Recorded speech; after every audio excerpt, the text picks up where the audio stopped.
आज 80% से ज़्यादा लोग किसी ना किसी फॉर्म में अपने सर दर्द, डिप्रेशन या हेडेक जैसी बीमारियों से जूझ रहे हैं। और सबसे खतरनाक बात पता क्या है? लोग अपने सर दर्द को, हेडेक को नॉर्मल समझ रहे हैं। अपनी जिंदगी के साथ नहीं, ये तुम अपने दिमाग के साथ, अपने ब्रेन के साथ ना खिलवाड़ कर रहे हो। जो आज जो तुम्हें छोटा सा अपना हेडेक या सर दर्द लग रहा है ना, ये आगे जाके आपके लाइफ में आपको मेमोरी लॉस यानी याददाश्त खो जाना, आपको डिप्रेशन, एंजाइटी और सबसे ज्यादा ब्रेन स्ट्रोक जैसी समस्याएं आपको पैदा कर सकता है। पता है कि डॉक्टर्स लोग अपने ये जो ब्रेन डैमेज होता है, ब्रेन सिग्नल होते हैं, जो ये हेडेक एक सिग्नल होता है आपके ब्रेन का, डॉक्टर्स लोग इसको इतना डेंजरस क्यों बोलते हैं? क्योंकि ये एक सिग्नल होता है आपके ब्रेन का, जो आपको देता है कि आपका ब्रेन धीरे धीरे डेड हो रहा है। अपने इस चीज को आज नहीं रोका ना, तो आगे जाकर आपके लिए इतनी ज्यादा खतरनाक प्रॉब्लम बन सकती है कि आप लोग इसमें आप अपने आप को खुद को नहीं पहचान पाओगे। तो इसलिए इस वीडियो को आप पूरा देखें, वीडियो में बने रहे। मैं आगे जाके आपको ब्रेन की कुछ ऐसी एक्सरसाइज, ब्रीदिंग एक्सरसाइज बताऊंगा और योगा बताऊंगा, जिससे आप आपका ब्रेन को हेल्दी रख सके और फिट रख सके। बहुत लोगों के सर दर्द होता है, लेकिन लोग उसको बहुत ज्यादा नॉर्मल समझते हैं। वो सोचते हैं कि नॉर्मल से एक सर दर्द है, एक पेन किलर लेने से, एक कॉफी के कप से हमारा उनका सर दर्द ठीक हो जाएगा। वो शायद हो भी सकता है ठीक, लेकिन आप बहुत बड़ी गलती कर रहे हो इस सिग्नल को इग्नोर करके। क्योंकि आज ये आपका सिर्फ सर दर्द है, ये कल आपको एंजाइटी क्रिएट करेगा, परसों डिप्रेशन करेगा, थोड़े दिन बाद आपका इंटरेस्ट ही खत्म हो जाएगा अपने लाइफ के प्रति। ये आपके अंदर इतना ज्यादा डर पैदा कर देगा, इतना मोटिवेशन को कम कर देगा कि आप यहाँ तक कि अपने घर के जो डेली आपके काम रहते हैं, यहाँ तक कि अपना खाना बनाने के लिए, अपने नहाने के लिए, अपना कुछ डेली काम करने के लिए, आपको वो तक काम करने के लिए अंदर से मोटिवेशन नहीं रहेगा। तो इस वीडियो को आप अच्छे से सुने। मैं आगे आपको बताने जा रहा हूं कि ये किस कारण से होता है, इसमें क्या क्या आपको प्रिकॉशंस लेने चाहिए। देखो, तुम लोगों का ब्रेन ना एक सीपीयू जैसा है। जो ब्रेन है ना, ये सीपीयू जैसा है। जब इसमें ज्यादा थकान होती है, ओवर स्ट्रेस हो जाता है, जब आपका स्क्रीन टाइम ज्यादा रहता है, तो इसमें ऑक्सीजन इसको कम मिलती है। जब ऑक्सीजन कम मिलती है तो आपका ब्रेन आपको सिग्नल देता है हेडेक के थ्रू। जब आपको हेडेक होता है तो ये बोल रहा होता है कि मैं थक चुका हूं, अब इसको रेस्ट चाहिए। फिर आप लोग इसको बोल देते हैं कि मेरा तो दिमाग खराब हो गया है या मेरा सर दर्द हो रहा है। ये सर दर्द आपको बार बार आपको बताने की कोशिश करता है कि अब थोड़ा आपको रुकना चाहिए, सब्र करना चाहिए और देखना चाहिए ये किस वजह से हो रहा है। ये कुछ कारण है, लक्षण है, क्यों होता है। जो लोग देर रात तक फोन चलाते हैं, उठते साथ ही अपना फोन चलाते हैं, जो लोग बाहर धूप में जाके सनलाइट नहीं लेते, जिनकी कोई डेली मूवमेंट नहीं रहती, जो अपने बॉडी को बस एक जगह बिठा के रखते हैं, जिनका ब्लड सर्कुलेशन नहीं होता, जिनकी नेक स्टिफ होती है, इन सब कारणों के वजह से आपको सर दर्द जैसी समस्या या प्रॉब्लम हो सकती है। कि ब्रेन में केमिकल होता है एमिगडाला, जब ये ओवर एक्टिवेट हो जाता है ना, तो आपके ना बेवजह आपको ना डर में रखेगा, आपको फियर रखेगा, आपको हमेशा घबराहट जैसी स्टेट में रखेगा। यहाँ तक कि आप कोई काम करने जाओगे आपको तब डर लगेगा, आप किसी से मिलने जाओगे आपको तब डर लगेगा, आपको हमेशा ना अकेले रहने का मन करेगा। क्योंकि आप जब आप पब्लिक में जाओगे या किसी से मिलने जाओगे, हमेशा आपको ना एक डर सताएगा, बेवजह आपको घबराहट पैदा कर देगा। दूसरा होता है आपके माइंड में डोपामाइन। डोपामाइन का काम होता है रिवॉर्ड सिस्टम। ये आपके ब्रेन को रिवॉर्ड देता है जब आप कुछ अच्छा काम करते हो। तो जब ये कम होता है ना, क्यों होता है कम? क्योंकि आपके ब्रेन में सही से ऑक्सीजन नहीं जा रहा है, सही से ब्लड सर्कुलेशन नहीं हो पा रहा है। तो जब ये कम हो जाएगा आपके ब्रेन में, तो ऑटोमेटिकली आपका मन ही नहीं करेगा कुछ काम करने का। यहाँ तक कि अपने बेड से उठने का काम नहीं करेगा, अपने के लिए खाना बनाने तक का काम नहीं करेगा। इस जिस वजह से आप बाहर से कुछ और स्टिमुलेट लोगे, मतलब आप कॉफी जैसी कुछ चीजें लोगे, जिससे आप अपने आप को फोर्स करोगे कि मैं वो काम कर लूं। लेकिन अगर खुद ब खुद आपके जो बॉडी का मैकेनिज्म है, वो आपको काम करने के लिए रेडी ही नहीं करेगा। थर्ड सबसे ज्यादा इंपॉर्टेंट चीज वो है आपका ऑक्सीजन। आप डीप ब्रीदिंग नहीं करते, डीप ब्रीदिंग नहीं करते तो आपके ब्रेन को सही तरीके से ऑक्सीजन नहीं मिलती, जिस कारण आपका ब्रेन फॉग में चल जाता है। यानी मतलब आपको समझ नहीं आएगा कि क्या डिसीजन लेना है, क्या करना है। मतलब आप हमेशा ऐसे खोए खोए से रहोगे, आपको समझ नहीं आएगा, आप जल्दी से डिसीजन नहीं ले पाओगे, आपका माइंड उतना शार्प नहीं होगा, फोकस नहीं होगा कि आपको समझ आ सके कि क्या सही है क्या गलत है। लोग बोलते हैं कि हमारा सर दर्द हो रहा है या दिमाग खराब हो गया है। नहीं दोस्त, इसको आप लोग इग्नोर मत करिए। ये बोलना बहुत आसान है कि हमारा हेडेक हो रहा है, हमारा स्लो दिमाग थोड़ा सा कम काम कर रहा है, हमें थकान बहुत फील हो रही है, हमारी नेगेटिव सोच होगी, हमें चिड़चिड़ाहट बहुत होने लग गई। पहले हम लोग बहुत अच्छे से सबसे मिल के बात करते थे, मिलजुल के बात करते थे, हमारा नेचर बहुत अच्छा था। अब हमको छोटी छोटी बातों पे हमें चिढ़ होने लग गई है, हमको अकेले रहने का मन कर रहा है। 80% जो लोग हैं इंडिया में, जो अभी अल्जाइमर, डिप्रेशन, यहाँ तक कि जिन्होंने सुसाइड तक करा है, अगर आप उनकी रिपोर्ट देखो तो उनकी रिपोर्ट में अगर आप उनसे पूछो तो उन्होंने यही बताया है कि हमारी जो ये प्रॉब्लम है, इसका स्टार्ट सिर्फ एक छोटे से सर दर्द से ही हुआ था। तो आप सोच के देखिए आगे जाके छोटा सा हेडेक आपको कितनी ज्यादा प्रॉब्लम आपके लिए क्रिएट कर सकता है, आप ही के लिए नहीं, आपके जो आसपास आपकी फैमिली है, आपके लोगों के लिए, उनके लिए भी।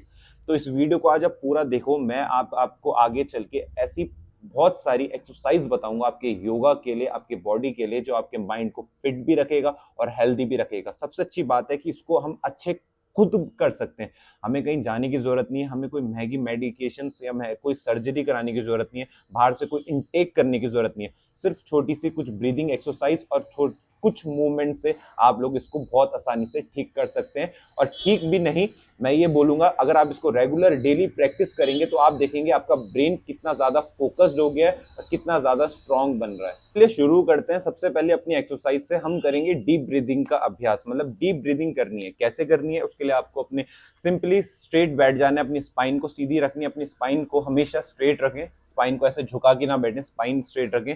अगर बैक में किसी लोगों को प्रॉब्लम रहती है, दर्द रहता है, तो आप लोग पीछे ऐसे किसी चीज का सपोर्ट भी ले सकते हैं, ठीक है। जरूरी नहीं आपको पैर ऐसे ही रखने हैं, आप इसको ऐसे सामने की तरफ भी रख के बैठ सकते हैं, ठीक है। अपना आराम से बैठ जाएं, पीछे गद्दी लगा लें, कुशन लगा लें, आराम से बैठ जाएं। उसके बाद अपने दोनों हाथों को अपने लैप्स के ऊपर रख सकते हैं, ठीक है। अब इसके बाद सिंपल आपको बस कुछ नहीं करना, आराम से अपना शोल्डर्स को रिलैक्स रखना, इनको उठा के मत रखना, रिलैक्स रखना। बैठने में दिक्कत है, मैंने पहले भी बताया है, कुशन रख सकते हैं। पीछे बैक को सपोर्ट देने के लिए आप किसी वॉल का सपोर्ट ले सकते हैं, चेयर पे बैठ के भी कर सकते हैं, जिस पर आप सोते हैं अपने घर के बेड पे, आप उस पर भी कर सकते हैं। करना कैसे है, लेकिन इसको सुबह करें, खाना खाने के बाद मत करिएगा, या तो शाम को करेगा या इसको अर्ली इन द मॉर्निंग करेगा इन एक्सरसाइजों को, क्योंकि जब आप खाना खा लेंगे तो आपका डाइजेस्टिव ट्रैक्ट में एकदम से लोड पड़ेगा, जो आपको एकदम से अजीब सा फील करवाएगा। इसलिए आप आराम से इसको खाली पेट करें तो ज्यादा इफेक्टिव होगा, ठीक है। करना कैसे, सिंपल अपनी नाक से सांस लेनी है और मुंह से छोड़नी है।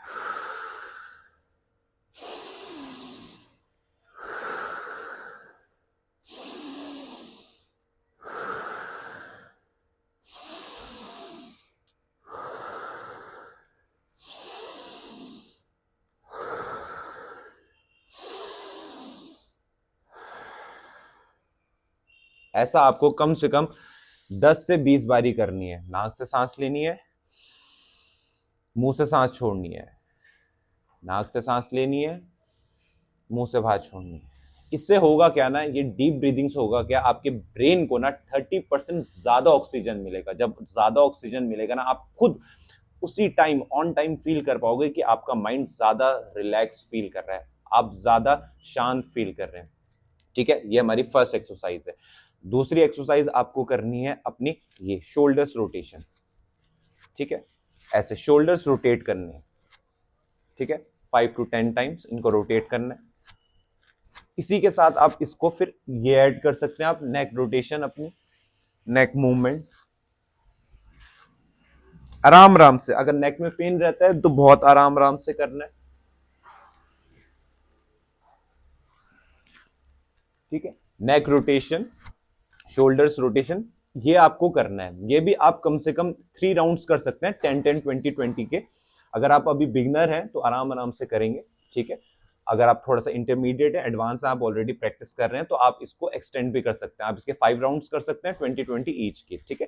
Shoulders rotation, forward, this is backward, this is head rotation, clockwise, anti clockwise, and up and down. ये इसलिए इंपॉर्टेंट है क्योंकि आपकी सारी जो नर्व्स एंडिंग है वो आपके यहीं से गर्दन से होते हुए जा रही है। अगर ये जिनका आपका ब्लॉक रहेगा ना, तो ये अच्छे से काम कैसे करेगा, ब्लड सर्कुलेशन होगा क्या। आपने नोटिस करा होगा जिनके भी एक गले, जो एक गला वाला पार्ट है, जितने भी नेक वाला एरिया जिनका स्टिफ रहता है ना, उनको आप गारंटी में देता हूं, उनको हमेशा दिमाग से रिलेटेड, कोई भी ब्रेन से रिलेटेड, उनको कुछ ना कुछ प्रॉब्लम जरूर होंगी। क्यों, क्योंकि उनका ये चीज उनका एक्टिवेट नहीं है ज्यादा, ये चीज उनकी स्टिफ है, ठीक है। तो अब हम अपनी तीसरी एक्सरसाइज करेंगे भ्रामरी प्राणायाम। भ्रामरी प्राणायाम मींस हमिंग। इसमें आपको क्या करना होता है, अपने थंब से अपने ईयर्स को बंद करना है, अपनी बाकी की उंगलियों को अपनी आंखों के ऊपर रखना है और लंबी सांस लेनी है नाक से, और सिर्फ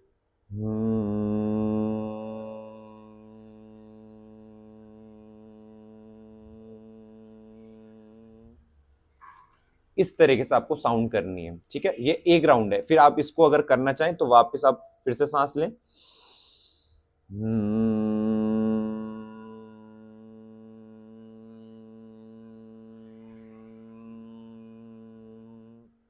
ऐसे आप कर सकते हैं।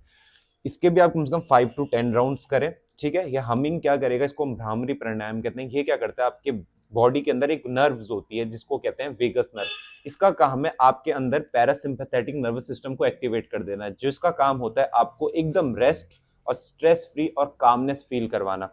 ये बहुत अच्छी एक्सरसाइज है उनके लिए भी जिनका माइंड शांत नहीं रहता है, जिनको बहुत जल्दी मतलब जिनका फोकस लेवल बहुत ज्यादा खराब है और जिनको बहुत ज्यादा फियर एंजाइटी चीजें जो रहती हैं। ये सिर्फ आपके 1 से 2 मिनट का अभ्यास आप देखेंगे आपके अंदर का कितने ज्यादा स्ट्रेस कम हो गया, आप एकदम काम फील हो गए और आपको रिलैक्स फील हो गया, ठीक है।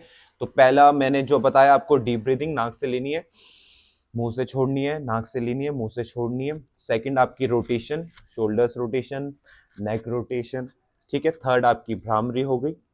और फोर्थ में वापस हम अपनी डीप ब्रीदिंग करेंगे, लास्ट में, सबसे लास्ट में इनहेल करेंगे और इस बार नाक से ही छोड़ेंगे, फिर इनहेल करेंगे और नाक से ही छोड़ेंगे। ये एक मेडिटेटिव वाला पार्ट में आ जाता है। इसको आप मेडिटेशन की तरह भी कर सकते हैं, इसको आप कितनी देर भी कर सकते हैं, 1 मिनट, 2 मिनट, 5 मिनट, 10 मिनट। कोई बैकग्राउंड में आप पीछे अपना कोई सॉफ्ट एम्बिएंट टाइप का म्यूजिक लगा सकते हैं, उसको आप सुनते हुए आप आराम से कर सकते हैं। लेकिन कोशिश करें आप सुबह अर्ली मॉर्निंग में जिस टाइम पे फ्रेश एयर होती है ना, उस टाइम पर करें। क्योंकि क्या है, जब आप फ्रेश एयर में करोगे ना तो आपका जो इसका रिजल्ट है वो बहुत अच्छे से आपको मिलेगा। अगर आप देखेंगे, आप अगर ये 1 हफ्ते तक ये जो मैंने आपको चीजें बताई है आप करेंगे तो आप खुद ब खुद इस वीडियो में आकर मेरे को कमेंट करेंगे कि आपको बहुत ज्यादा इससे हेल्प हुई है। अगर आपको वीडियो अच्छी लगी है तो वीडियो को आप सेव कर लें, चैनल को सब्सक्राइब कर लें, क्योंकि यहाँ पे सिर्फ बॉडी हील नहीं होती, यहाँ पे आपका माइंड, आपकी ब्रेथ, आपका सोल भी हील होता है। तो अगर आपको वीडियो अच्छी लग रही है तो मेरे चैनल को सब्सक्राइब करें और अगर आपको कुछ पूछना है तो नीचे कमेंट जरूर कर दीजिएगा। धन्यवाद।